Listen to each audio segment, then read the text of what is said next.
Welcome to Recap Our Studio. Sam has recently napped. Once awake, he saw a terrifying sight. Sam enjoys listening to music but dislikes interacting with other people. He went to the party in the hopes of reclaiming his music recordings from an ex, but she completely ignored him when he tried to talk to her. He was instructed to wait in his room by her. Sam stepped inside the room and located the tape without much ado, but he was feeling unwell and began to get a nosebleed at that same time. Once he had left, he made sure the door was locked. He slept on the sofa for the night despite his best efforts to stay awake. Morning time, when he first opened his eyes. The kitchen was a mess, but he was okay after falling. All over the walls were blood smears. Sam worried there had been a terrorist assault, so he grabbed an ashtray and peered warily down the corridor. That was a terrible experience.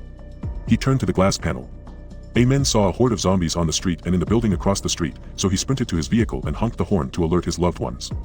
However, he was quickly devoured by the zombies. Sam lay helplessly on the ground, afraid that he might be trapped. When he reaches the top of his home, he sees a city in ruins. Sam, realizing he would have to make the building his permanent home, embarked on a journey to ensure his own survival. He started by picking up the messes, but while he was washing the floor, he heard something on the lower level. Sam lowered his head and listened intently as he rotated his head. It was an elderly guy who had taken his own life. Sam uncovered a hose and used it to make a large hole, then descended into the pit to discover a second dead corpse. Amid a desperate zombie apocalypse, it was the elderly man's wife who took his own life. Sam immediately went into supply gathering mode. He picked up a weapon and made his way cautiously down the corridor. Sam was lucky that the dead man he came upon was facing the wrong way. With that, he locks the door and heads towards the cooking area. Even when a walker attempted to break in, he was safe behind the locked windows. Sam grabs some food out of a can he finds and eats it. After finishing his meal, Sam grabs his tools and walks around the building asking if anybody needs anything. When he finds a room with a walker inside, he bolts and marches out while brandishing a placard. Because of this vetting, Sam amassed the food without incident, then made a schedule to evenly disperse the daily rations. Then, the ultimate dilemma emerged. Even though Sam is a total nerd, he didn't have the time to waste in the post-apocalyptic world when the internet was down. Every time he entered a child's bedroom, he discovered a treasure trove of toys. He uses a Walkman while pretending to kill zombies with a BB pistol. When he ran across an elderly walker in the elevator chamber, he decided to lock him up rather than kill him. Apart from him, this is the only other living creature in the structure.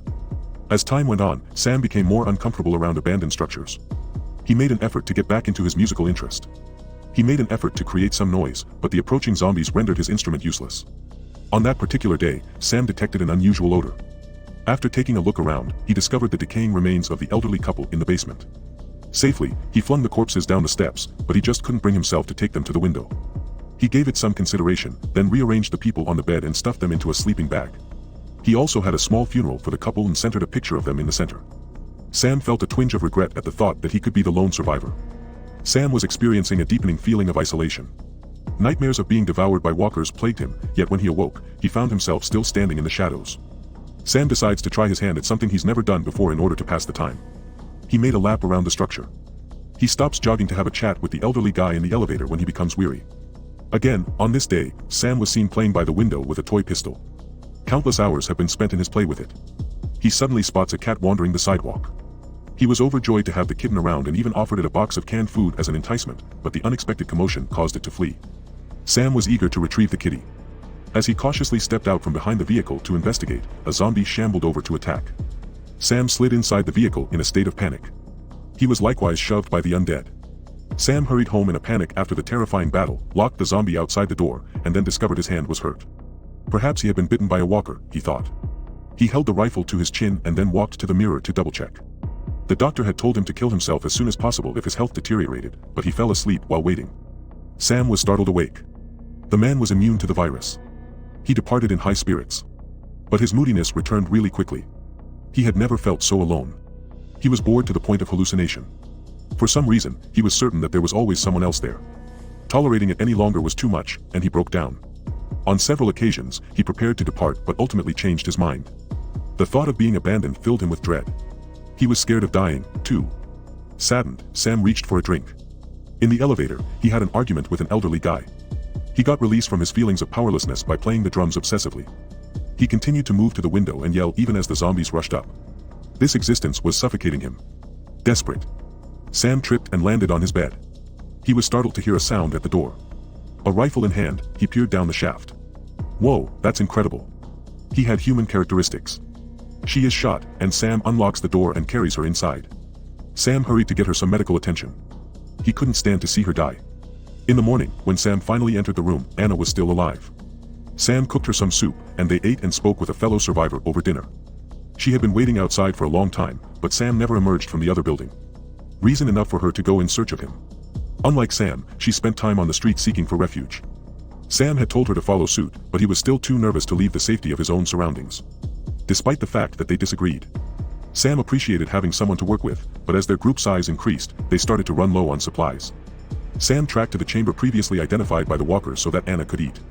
He pried open the door and opened fire on the zombies. He came back with fresh provisions for Anna, but she was vanished. When he discovers her on the roof, Sam figures she's nearly fully recovered. After it's fixed, she'll be gone. They're on the road, and she convinces Sam to go alone once again. Sam first dismisses Anna as strange but eventually decides to take her advice. He needed to find company immediately. For his own good, he needed companionship. Sam walked up to the room's entrance. It was Anna who was correct, so he told her he was sorry. However, there was silence at the entrance. Sam's thoughts begin to wander. It's as though an insight has dawned on him. When he entered the door, he saw Anna's lifeless corpse on the bed. There was no hope for a recovery, she had been dead for days. Because Sam was feeling lonely, he decided against resurrecting Anna that night. After that, Sam hallucinated everything that occurred. Sam cried his heart out. He buried her with little ceremony. Then he checked his backpack's video camera. The man then saw that Anna had been observing him from a nearby building. Sam loaded up his bag and set off on an exploratory journey. He burned all of his cassette recordings of favorite songs. In the elevator shaft, he frees the elderly guys. The smoke and fire detectors trigger the alert. All of the walkers piled inside the home all at once. Sam has little anxiety but chooses not to run away this time. He fearlessly engaged the undead in battle. At long last, he was compelled to visit the elevator shaft in order to reach the top level. Sam emerged from the lift cab. The moment he stepped foot on the roof, he sprung into action and secured the rope. He launched the hook over the top of the house. Sam made the leap just as the zombies were approaching, and he was knocked out.